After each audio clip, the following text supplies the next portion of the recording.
শীতকালীন সবজিগুলোর মধ্যে ফুলকপি দিয়ে মাছের ঝোলটা মা বড্ড ভালো বানায়।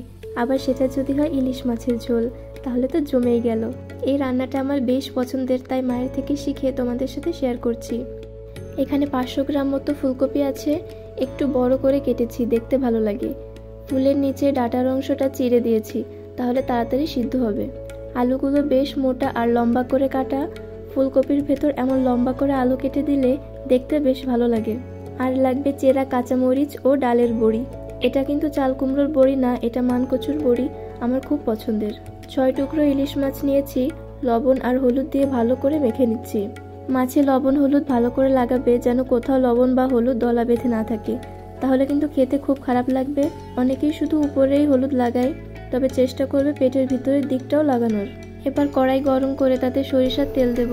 তেল ভালো করে গরম করে মাছের টুকরোগুলো দিয়ে দেব।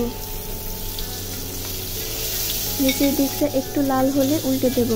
ইলিশ মাছ তো এত লাল করে ভেজে কেউ রান্না করে না, তবে একটু বেশি ভাজলে মাছের তেলটা ছেড়ে দেয়। এতে কি হয়, ঝোলে ভালো স্বাদ আসে। তবে মাছ কিন্তু খেতে খারাপ হয় না, তবে চাইলে তোমরা হালকা ভেজেও রান্না করতে পারো।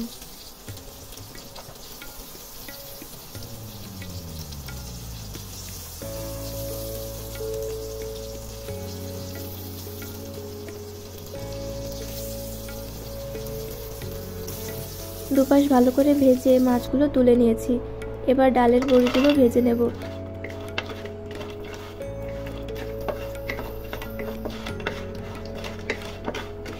নেড়ে চেড়ে বেশ লাল লাল হলে তুলে রাখবো।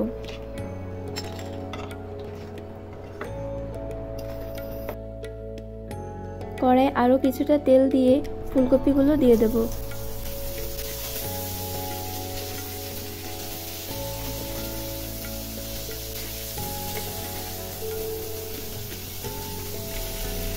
লবণ হলুদ দিয়ে ভালো করে মিশিয়ে ঢেকে ঢেকে ভাজবো।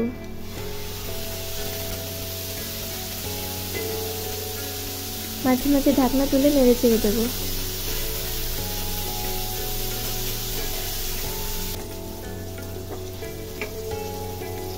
খুন্তি দিয়ে একটু চাপ দিয়ে দেখবে ভেঙে যাচ্ছে কিনা।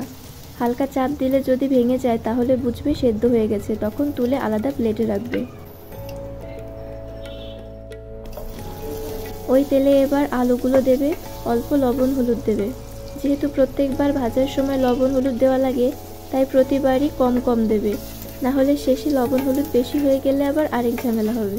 আলুগুলো হালকা লাল হলে একদিকে সরিয়ে রেখে অন্য পাশে জিরা ফোড়ন দিচ্ছি। চাইলে কিন্তু আলুগুলো তুলে রেখে তারপর ফোড়ন দিয়ে মশলা কষাতে পারো।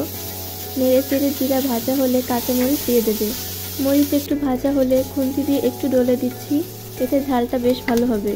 এবার জিরা বাটা দিচ্ছি হাফ টেবিল চামচের একটু বেশি, আদা বাটা সামান্য, চামচের মাথায় করে একটুখানি, না দিলেও চলবে, তবে এর থেকে বেশি হলে কিন্তু খেতে ভালো হবে না। ফোড়ন দেওয়ার পর থেকে আঁচ কিন্তু মাঝারি থেকে একটু কমিয়ে রেখেছি। মশলাগুলো নেড়ে চেড়ে ভালো করে কষিয়ে নেব। এ পর্যায়ে কিন্তু লবণ হলুদ আর দেব না, লাগলে পরে চেখে লবণ দেওয়া যাবে। মশলা কষানো হয়ে গেলে ভেজে রাখা ফুলকপি দিয়ে ভালো করে কষিয়ে নেব। মিনিট খানেক মতো কষিয়ে ঝোলের জন্য গরম জল দিয়ে দেব। যে কোনো তরকারি রান্নার সময় গরম জল দিলে রান্নাটা তাড়াতাড়ি হয় আর স্বাদটাও ভালো হয়, তাই চেষ্টা করবে গরম জল দিয়ে রান্না করার। এবার ঢাকা দিয়ে দিচ্ছি। ঝোল ফুটে উঠলে বড়ি আর মাছ দিয়ে দিচ্ছি। বড়ি সেদ্ধ হতে কেমন সময় লাগে সেটা বুঝে তাই ঝোলে দেবে। আমাদেরটা সেদ্ধ হতে একটু সময় লাগে, তাই আগে থেকেই দিচ্ছি।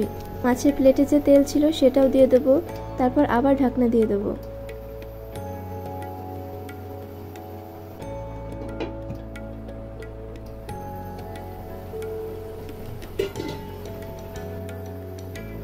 রান্না শেষে হাফ টেবিল চামচ গরম মশলা বাটা আর হাফ চা চামচ ভাজা জিরার গুঁড়া দেবো।